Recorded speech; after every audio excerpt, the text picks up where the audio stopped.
ସ୍ୱାଗତମ୍ ପିଲାମାନେ। ଆମେ ପୂର୍ବ ଅଧ୍ୟାୟରେ ଦେଖିଥିଲେ ଜିଲ୍ଲା ପ୍ରଶାସନ ସମ୍ପର୍କରେ।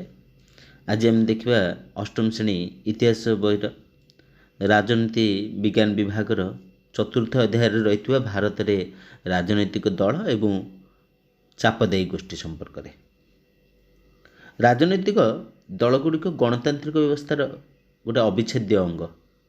ରାଜନୈତିକ ଦଳ ବିନା ଗଣତାନ୍ତ୍ରିକ ସରକାର ଗଠିତ ହୋଇପାରିବନି। ତେଣୁ ଜନସାଧାରଣଙ୍କର ରାଜନୈତିକ ମତାମତର ପରିପ୍ରକାଶ ପାଇଁକା ରାଜନୈତିକ ଦଳଗୁଡ଼ିକ ହିଁ ପ୍ରକୃଷ୍ଟ ମାଧ୍ୟମ। ରାଜନୈତିକ ଦଳର ବୈଶିଷ୍ଟ୍ୟ ଗୁଡ଼ିକ କ'ଣ କ'ଣ ଜାଣିବା। ପ୍ରଥମ ହେଲା, କେତେକ ବ୍ୟକ୍ତି ସଂଗଠିତ ହୋଇକି ଦଳ ଗଠନ କରନ୍ତି।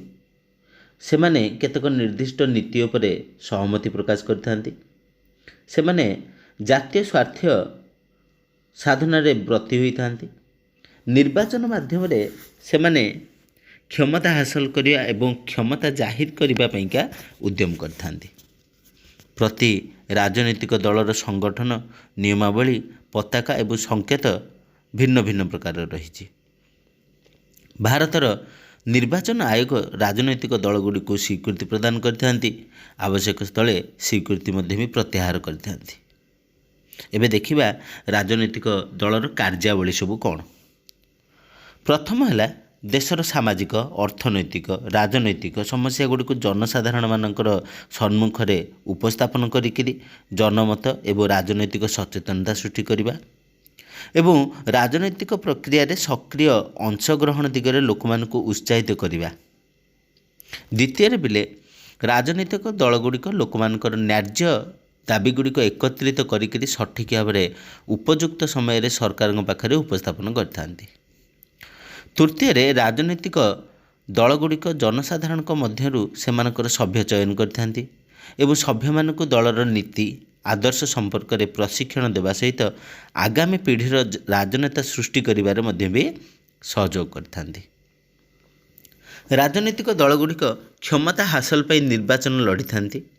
ସେମାନେ ନିର୍ବାଚନ ସମୟରେ ସଭା ସମିତି ଏବଂ ପ୍ରଚାର ପତ୍ର ମାଧ୍ୟମରେ ଜନସାଧାରଣଙ୍କ ସମ୍ମୁଖରେ ବିଭିନ୍ନ ରାଜନୈତିକ ବିକଳ୍ପ ଉପସ୍ଥାପନ ସବୁ ଯାକ କରିଥାନ୍ତି। ନିର୍ବାଚନରେ ରାଜନୈତିକ ଦଳଗୁଡ଼ିକ ବହୁମତ ହାସଲ କଲେ ସରକାର ଗଠନ କରନ୍ତି ଏବଂ ଦେଶ ଶାସନ କରିଥାନ୍ତି। ସଂଖ୍ୟାଗରିଷ୍ଠତା ହାସଲ କରି ନ ପାରିଲେ ବିରୋଧୀ ଦଳ ଭାବରେ ସରକାରଙ୍କ ଦୋଷ ତ୍ରୁଟି ଦର୍ଶାଇ ସରକାରଙ୍କୁ ସମାଲୋଚନା ତଥା ନିୟନ୍ତ୍ରଣ ମଧ୍ୟ ବି କରିଥାନ୍ତି। ଏବଂ ଷଷ୍ଠରେ ହେଲା, ରାଜନୈତିକ ଦଳଗୁଡ଼ିକର ସଭ୍ୟମାନେ ବନ୍ୟା, ବାତ୍ୟା, ମରୁଡ଼ି ଇତ୍ୟାଦି ପ୍ରାକୃତିକ ବିପର୍ଯ୍ୟୟ ସମୟରେ ପ୍ରପୀଡ଼ିତ ଲୋକମାନଙ୍କ ପାଖକୁ ଯାଇକରି ସେମାନଙ୍କର ସହଯୋଗ କରିଥାନ୍ତି। ଏବେ ଦେଖିବା ଦଳୀୟ ବ୍ୟବସ୍ଥା ସମ୍ପର୍କରେ। ସାଧାରଣତଃ ତିନି ପ୍ରକାରର ଦଳୀୟ ବ୍ୟବସ୍ଥା ଦେଖାଦେଇଥାଏ। ପ୍ରଥମ ହେଲା ଏକଦଳୀୟ ବ୍ୟବସ୍ଥା, ଦ୍ୱିତୀୟରେ ଦ୍ୱିଦଳୀୟ ବ୍ୟବସ୍ଥା ଏବଂ ତୃତୀୟରେ ହେଲା ବହୁଦଳୀୟ ବ୍ୟବସ୍ଥା। ତେଣୁ ଯେଉଁ ଦେଶରେ କେବଳ ଗୋଟିଏ ମାତ୍ର ରାଜନୈତିକ ଦଳ ରହିଛି, ଯେଉଁଭଳିଆ କି ଚୀନ ଏବଂ ରୁଷିଆ, ତାକୁ ତାହେଲେ ଏକଦଳୀୟ ବ୍ୟବସ୍ଥା ବୋଲି କୁହାଯାଇଥାଏ। ଦ୍ୱିତୀୟରେ ଯେଉଁ ଦେଶମାନଙ୍କରେ ଦୁଇଟି ପ୍ରମୁଖ ଦଳ ରହିଥାଏ ତାକୁ ଦ୍ୱିଦଳୀୟ ବ୍ୟବସ୍ଥା କହନ୍ତି। ଏହି ଦ୍ୱିଦଳୀୟ ବ୍ୟବସ୍ଥା ସାଧାରଣତଃ ଇଂଲଣ୍ଡ ଏବଂ ଆମେରିକାରେ ଦେଖାଯାଏ। ଏବଂ ଯେଉଁ ଦେଶରେ ଦୁଇରୁ ଅଧିକ ରାଜନୈତିକ ଦଳ ଦେଖାଯାଇଥାନ୍ତି ତାକୁ ବହୁଦଳୀୟ ବ୍ୟବସ୍ଥା କୁହାଯାଏ, ଯେମିତିକି ଆମର ଭାରତ ଏବଂ ଅନ୍ୟ ଗୋଟିଏ ହେଲା ଫ୍ରାନ୍ସ। ଭାରତରେ ଅନେକ ଗୁଡ଼ିଏ ରାଜନୈତିକ ଦଳ ଅଛନ୍ତି, ଯେମିତିକି କଂଗ୍ରେସ, ଭାରତୀୟ ଜନତା ପାର୍ଟି, ଭାରତୀୟ କମ୍ୟୁନିଷ୍ଟ ପାର୍ଟି, ଭାରତୀୟ କମ୍ୟୁନିଷ୍ଟ ପାର୍ଟି ମାର୍କ୍ସବାଦୀ, ସମାଜବାଦୀ ଦଳ, ରାଷ୍ଟ୍ରୀୟ ଜନତା ଦଳ, ଆନା ଡିଏମ୍କେ, ଅକାଳୀ ଦଳ, ଶିବସେନା, ଏଭଳି ଆହୁରି ଅନେକ। ଜାତୀୟ ଦଳ ଏବଂ ଆଞ୍ଚଳିକ ଦଳ ମଧ୍ୟରେ ଆଜି ଜାଣିବା କ'ଣ ଏ ଦୁଇ ଦଳ ସମ୍ପର୍କରେ। ଆମ ଦେଶର ରାଜନୈତିକ ଦଳଗୁଡ଼ିକ ସାଧାରଣତଃ ଦୁଇ ଭାଗରେ ବିଭକ୍ତ। ଗୋଟେ ହେଲା ଜାତୀୟ ଦଳ, ଆଉ ଗୋଟେ ହେଲା ଆଞ୍ଚଳିକ ଦଳ। ଗୋଟେ ରାଜନୈତିକ ଦଳକୁ ସ୍ୱୀକୃତି ପ୍ରଦାନ କରିବା ପାଇଁ ନିର୍ବାଚନ ଆୟୋଗ ଦଳକୁ ମିଳିଥିବା ଭୋଟର ଅନୁପାତ ଏବଂ ଆସନର ସଂଖ୍ୟାକୁ ବିଚାରକୁ ନେଇକରି ଏହି ଦୁଇ ଦଳ ବ୍ୟବସ୍ଥା କରାଯାଇଥାଏ। ଯେଉଁଭଳିଆ ଆଞ୍ଚଳିକ ଦଳ, ଯେଉଁ ରାଜନୈତିକ ଦଳ ଗୋଟେ ରାଜ୍ୟର ଠିକ୍ ପୂର୍ବବର୍ତ୍ତୀ ବିଧାନସଭା ନିର୍ବାଚନରେ ସମୁଦାୟ ସିଦ୍ଧମତର ଅନ୍ୟୁନ 6% ଭୋଟ ପାଇଥିବ, ଏବଂ ବିଧାନସଭାରେ ଅନ୍ୟାନ୍ୟ 2ଟି ଆସନରେ ବିଜୟୀ ହୋଇଥିବ ତାକୁ ଗୋଟେ ଆଞ୍ଚଳିକ ଦଳ ଭାବରେ ସ୍ୱୀକୃତି ଦିଆଯାଇଥାଏ। ଏଥିଲା ଭଲ ଭାବରେ ଧ୍ୟାନ ଦେବା ଆଞ୍ଚଳିକ ଦଳଟା କାହାକୁ କୁହନ୍ତି।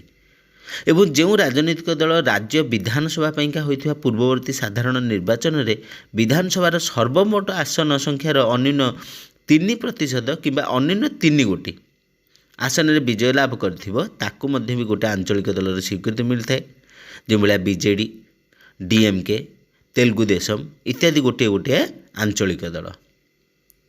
ତାପରେ ଜାତୀୟ ଦଳ ତାହେଲେ କାହାକୁ କୁହାଯାଏ ନା ଯେଉଁ ରାଜନୈତିକ ଦଳ ଠିକ୍ ପୂର୍ବବର୍ତ୍ତୀ ଲୋକସଭା ନିର୍ବାଚନ ବା ଯେକୌଣସି 4 ଗୋଟି ରାଜ୍ୟର ବିଧାନସଭା ନିର୍ବାଚନରେ ପ୍ରତ୍ୟେକ ରାଜ୍ୟରେ ସମୁଦାୟ ସିଦ୍ଧମତ ଭୋଟର 6% ଭୋଟ ପାଇଥିବ ଏବଂ ଲୋକସଭାରେ ଅନ୍ୟାନ୍ୟ 4 ଗୋଟି ଆସନ ଲାଭ କରିଥିବ ତାକୁ ଗୋଟେ ଜାତୀୟ ରାଜନୈତିକ ଦଳ ଭାବରେ ସ୍ୱୀକୃତି ଦିଆଯାଇଥାଏ।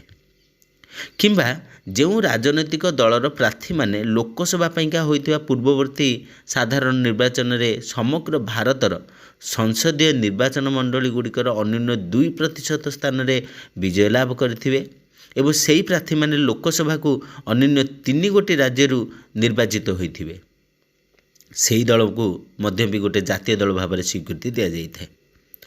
ଭାରତୀୟ ଜାତୀୟ କଂଗ୍ରେସ, ଭାରତୀୟ ଜନତା ପାର୍ଟି ବା ଭାଜପା ଇତ୍ୟାଦି ଗୋଟେ ଗୋଟେ ଜାତୀୟ ରାଜନୈତିକ ଦଳର ଉଦାହରଣ ଅଟନ୍ତି। ଜାତୀୟ ଦଳଗୁଡ଼ିକ ମୁଖ୍ୟତଃ ସର୍ବଭାରତୀୟ ସମସ୍ୟା, ଜାତୀୟ ସ୍ୱାର୍ଥ ଉପରେ ବିଶେଷ ଗୁରୁତ୍ୱ ଦେଇଥାନ୍ତି। ସେମାନଙ୍କର କାର୍ଯ୍ୟକ୍ରମ ବସ୍ତୁତଃ ଜାତୀୟ ସ୍ତରର ହୋଇଥାଏ। ଜାତୀୟ ଦଳଗୁଡ଼ିକର ସଂଗଠନ ଭାରତର ପ୍ରତ୍ୟେକ ରାଜ୍ୟରେ ରହିଛି। ସର୍ବଭାରତୀୟ ସଂଗଠନ ରାଜ୍ୟ ସଂଗଠନକୁ ନିୟନ୍ତ୍ରଣ କରିଥାଏ ଏବଂ ରାଜ୍ୟସ୍ତରୀୟ ସଂଗଠନ ଜିଲ୍ଲା, ଉପଖଣ୍ଡ ଏବଂ ମଣ୍ଡଳ ସ୍ତରୀୟ ସଂଗଠନକୁ ନିୟନ୍ତ୍ରଣ କରିଥାଏ। ସର୍ବଭାରତୀୟ ଦଳଗୁଡ଼ିକ ପ୍ରାୟ ପ୍ରତ୍ୟେକ ରାଜ୍ୟରେ ନିର୍ବାଚନ ଲଢ଼ିଥାନ୍ତି। ଭାରତୀୟ ଜାତୀୟ କଂଗ୍ରେସ, ଭାରତୀୟ ଜନତା ପାର୍ଟି, ଭାରତୀୟ କମ୍ୟୁନିଷ୍ଟ ପାର୍ଟି ଇତ୍ୟାଦି ଜାତୀୟ ରାଜନୈତିକ ଦଳ ଅଟନ୍ତି। ଆଞ୍ଚଳିକ ଦଳଗୁଡ଼ିକ ସାଧାରଣତଃ ଗୋଟିଏ ଗୋଟିଏ ରାଜ୍ୟ ମଧ୍ୟରେ ସୀମିତ। ସେଗୁଡ଼ିକ ମୁଖ୍ୟତଃ ରାଜ୍ୟସ୍ତରୀୟ ସମସ୍ୟା ସମାଧାନ କରିବା ପାଇଁକା ଉଦ୍ଦିଷ୍ଟ ଅଟନ୍ତି। ଯେଉଁଭଳିଆ କି ବିଜେଡ଼ି, ଡିଏମ୍କେ, ଏଆଇଡିଏମ୍କେ, ତେଲୁଗୁ ଦେଶମ ଇତ୍ୟାଦି ଗୋଟିଏ ଗୋଟିଏ ଆଞ୍ଚଳିକ ଦଳ। ଆଞ୍ଚଳିକ ଦଳଗୁଡ଼ିକ ନିଜ ନିଜ ରାଜ୍ୟରେ ନିର୍ବାଚନ ଲଢ଼ିଥାନ୍ତି। ଏବେକାର ମିଳିତ ସରକାର ବ୍ୟବସ୍ଥାରେ ଆଞ୍ଚଳିକ ଦଳଗୁଡ଼ିକ ବେଳେବେଳେ କେନ୍ଦ୍ର ସରକାରଙ୍କର ମଧ୍ୟ ବି ସାମିଲ ହୋଇଥାନ୍ତି। କେନ୍ଦ୍ର ସରକାରଙ୍କର ନିକଟରେ ନିଜର ଦାବି ଉପସ୍ଥାପନ କରିବା ସଙ୍ଗେ ସଙ୍ଗେ ସେହି ଦଳଗୁଡ଼ିକ ଅଧିକରୁ ଅଧିକ ରାଜ୍ୟ ସ୍ୱତନ୍ତ୍ରତା ଲୋଡ଼ିଥାନ୍ତି। ତାପରେ ଦେଖିବା ଆମେ ଚାପଦାୟୀ ଗୋଷ୍ଠୀ ବା ଚାପଦାନକାରୀ ଗୋଷ୍ଠୀ କ'ଣ ବା ପ୍ରେସର ଗ୍ରୁପ୍ ଯାହାକୁ କୁହାଯାଏ। ଚାପଦାୟୀ ବା ଚାପଦାନକାରୀ ଗୋଷ୍ଠୀ ଗୁଡ଼ିକର ଦେଶର ରାଜନୈତିକ ପ୍ରକ୍ରିୟା ତଥା ପ୍ରଶାସନରେ ଗୋଟେ ପ୍ରମୁଖ ଭୂମିକା ରହିଛି। ଏହି ଗୋଷ୍ଠୀ ଗୁଡ଼ିକ ପ୍ରତ୍ୟକ୍ଷ ରାଜନୀତି ବା ନିର୍ବାଚନ ରାଜନୀତିରେ ଜଡ଼ିତ ହୋଇନଥାନ୍ତି, କିନ୍ତୁ ନିଜ ଗୋଷ୍ଠୀର ସ୍ୱାର୍ଥ ହାସଲ ପାଇଁକା ସରକାରଙ୍କ ନୀତି ନିର୍ଦ୍ଧାରଣ ତଥା ପ୍ରଶାସନିକ ବ୍ୟବସ୍ଥାକୁ ବିଶେଷ ଭାବରେ ପ୍ରଭାବିତ କରିଥାନ୍ତି। ତେଣୁ ଚାପଦାନକାରୀ ଗୋଷ୍ଠୀକୁ ମଧ୍ୟ ବି ସ୍ୱାର୍ଥନ୍ୱେଷୀ ଗୋଷ୍ଠୀ କୁହାଯାଇଥାଏ। ସଂଜ୍ଞା ଏହାର ପ୍ରଦାନ କରିଥିଲେ ହାରିସଙ୍କ ମତରେ ଯେଉଁ ସ୍ୱାର୍ଥନ୍ୱେଷୀ ଗୋଷ୍ଠୀ ଗୁଡ଼ିକ ନିଜର ସୁବିଧା ସୁଯୋଗ ହାସଲ କରିବା ପାଇଁକା ସରକାରଙ୍କ ଉପରେ ବିଭିନ୍ନ ଚାପ ପ୍ରୟୋଗ କରିଥାନ୍ତି ତାକୁ ଚାପଦାୟୀ ଗୋଷ୍ଠୀ ବା ଚାପଦାନକାରୀ ଗୋଷ୍ଠୀ ବୋଲି କୁହାଯାଇଥାଏ।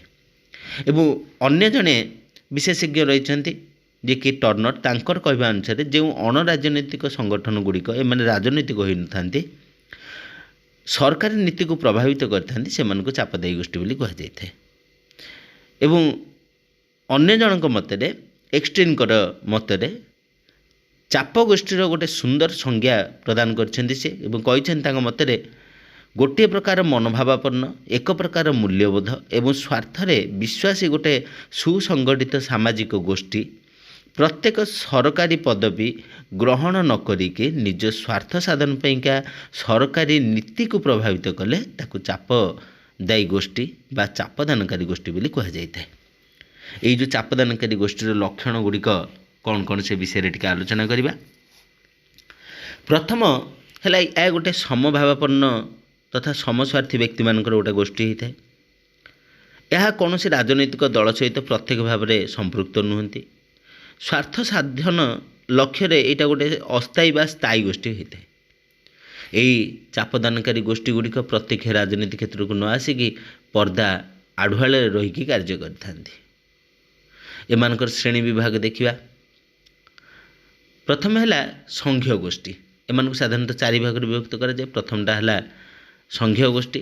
ଗୋଟେ ନିର୍ଦ୍ଦିଷ୍ଟ କାର୍ଯ୍ୟରେ ନିୟୋଜିତ ବ୍ୟକ୍ତିମାନେ ସଂଘବଦ୍ଧ ହୋଇକରି ଯଦି ସ୍ୱାର୍ଥ ସାଧନ ପାଇଁକା ସରକାରଙ୍କ ଉପରେ ଚାପ ପ୍ରଦାନ କରିଥାନ୍ତି ସେମାନଙ୍କୁ ସଂଘୀୟ ଗୋଷ୍ଠୀ କୁହାଯାଇଥାଏ। ଯେଉଁଭଳିଆ କି ବଣିକ ସଂଘ ଏବଂ ଆଉ ଗୋଟେ ହେଲା ଶ୍ରମିକ ମହାସଂଘ। ଅଣସଂଘୀୟ ଗୋଷ୍ଠୀ, ଏହି ଗୋଷ୍ଠୀ ଗୁଡ଼ିକରେ ରକ୍ତ ସମ୍ପର୍କ, ଧର୍ମୀୟ ସମ୍ପର୍କ ଏବଂ କୌଳିକ ବୃତ୍ତି ସମ୍ପର୍କ ହୋଇଥାଏ, କିନ୍ତୁ ନିଜର କାର୍ଯ୍ୟ ବା ସ୍ୱାର୍ଥ ସାଧନ ପାଇଁକା ସରକାର ନୀତିକୁ ପ୍ରଭାବିତ କରିଥାନ୍ତି।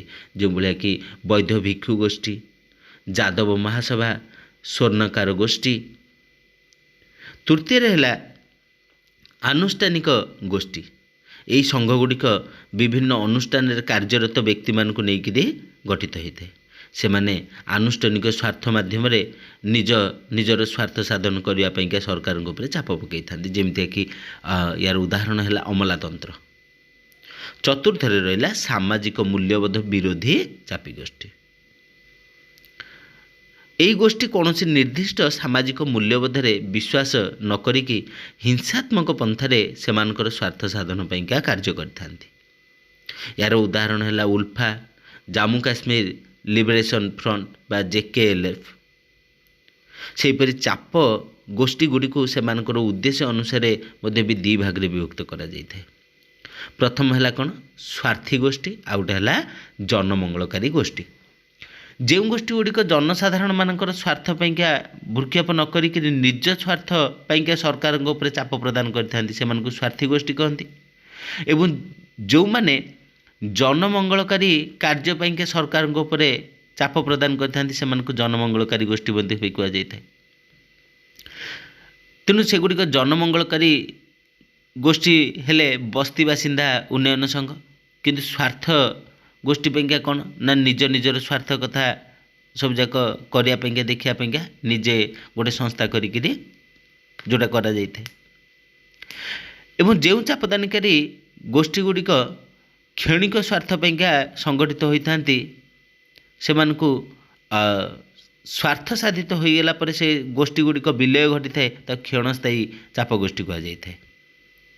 ଯେମିତି ମହାନଦୀ ବଞ୍ଚାୟ ସମିତି, ନର୍ମଦା ବଞ୍ଚାୟ ସମିତି। ଆଉ ଗୋଟେ ଦୀର୍ଘସ୍ଥାୟୀ ବା ଚିରସ୍ଥାୟୀ ସ୍ୱାର୍ଥ ସାଧନ ସଂଗଠନ କ'ଣ ନା ଯେଉଁଗୁଡ଼ାକ ନିଜର ଗୋଟିଏ ସ୍ୱାର୍ଥ ପରିପୂରଣ ହେଲା ପରେ ପୁନର୍ବାର ସେମାନେ ଆଉ ଗୋଟେ ଦାବି ଉପସ୍ଥାପିତ କରିଥାନ୍ତି। ଯେଉଁଭଳିଆ କି ସର୍ବଭାରତୀୟ ଶିକ୍ଷକ ମହାସଂଘ। ତାପରେ ଦେଖିବା ରାଜନୈତିକ ଦଳ ଏବଂ ଚାପଦାନକାରୀ ଗୋଷ୍ଠୀ ମଧ୍ୟରେ ସମାନତା ଏବଂ ବିଭିନ୍ନତାଟା କ'ଣ ରହିଛି। ଉଭୟ ଚାପଦାନକାରୀ ଗୋଷ୍ଠୀ ଏବଂ ରାଜନୈତିକ ଦଳ ଉଭୟ ନିଜ ସଦସ୍ୟମାନଙ୍କର ସ୍ୱାର୍ଥ ହାସଲ ପାଇଁକା କାର୍ଯ୍ୟ କରନ୍ତି। ରାଜନୈତିକ ଦଳଗୁଡ଼ିକ ରାଜନୈତିକ ସ୍ୱାର୍ଥ ବା କ୍ଷମତା ହାସଲ କରିବା ପାଇଁକା ଚେଷ୍ଟିତ ହେଉଥିଲା ବେଳେ ଚାପଦାନକାରୀ ଗୋଷ୍ଠୀ ଗୁଡ଼ିକ ନିଜର ଅଣରାଜନୈତିକ ସ୍ୱାର୍ଥ ହାସଲ କରିବା ପାଇଁକା ଚେଷ୍ଟା କରିଥାନ୍ତି। ରାଜନୈତିକ ଦଳଗୁଡ଼ିକ ଆକାରରେ ଚାପଦାନକାରୀ ଗୋଷ୍ଠୀଠାରୁ ବହୁତ ବଡ଼। ରାଜନୈତିକ ଦଳଗୁଡ଼ିକର ସଭ୍ୟ ସଂଖ୍ୟା ମଧ୍ୟ ବି ବହୁତ ବେଶୀ। ରାଜନୈତିକ ଦଳଗୁଡ଼ିକ ବିଭିନ୍ନ ପ୍ରକାର କାର୍ଯ୍ୟକ୍ରମ ଗ୍ରହଣ କରିବା ବେଳେ ଚାପଦାୟୀ ଗୋଷ୍ଠୀ ବେଳେ ନିଜର ସ୍ୱାର୍ଥ ପାଇଁକା ସୀମିତ କାର୍ଯ୍ୟକ୍ରମ ଗ୍ରହଣ କରିଥାନ୍ତି। ଦ୍ୱିତୀୟରେ ରାଜନୈତିକ ଦଳଗୁଡ଼ିକର ନିର୍ଦ୍ଦିଷ୍ଟ ଇସ୍ତାହାର ରହିଥାଏ।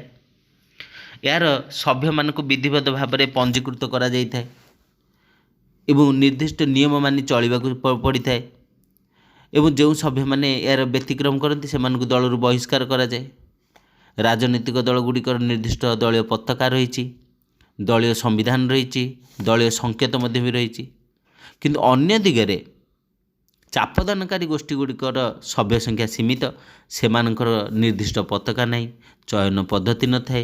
ଚାପଦାନକାରୀ ଗୋଷ୍ଠୀ ଗୁଡ଼ିକ ବହୁ ସମୟରେ ପର୍ଦ୍ଦା ଅନ୍ତରାଳରେ ରହିକରି ମଧ୍ୟ ବି କାର୍ଯ୍ୟ କରିଥାନ୍ତି। ତୃତୀୟରେ ହେଲା ରାଜନୈତିକ ଦଳଗୁଡ଼ିକ ନିର୍ବାଚନରେ ପ୍ରତିଦ୍ୱନ୍ଦିତା କରିଥାନ୍ତି କ୍ଷମତା ହାସଲ ପାଇଁକା। ସରକାର ଗଠନ ଏବଂ ସରକାରଙ୍କର ଠାରେ ଅଂଶଗ୍ରହଣ କରିବା ସେମାନଙ୍କର ପ୍ରଧାନ ଉଦ୍ଦେଶ୍ୟ।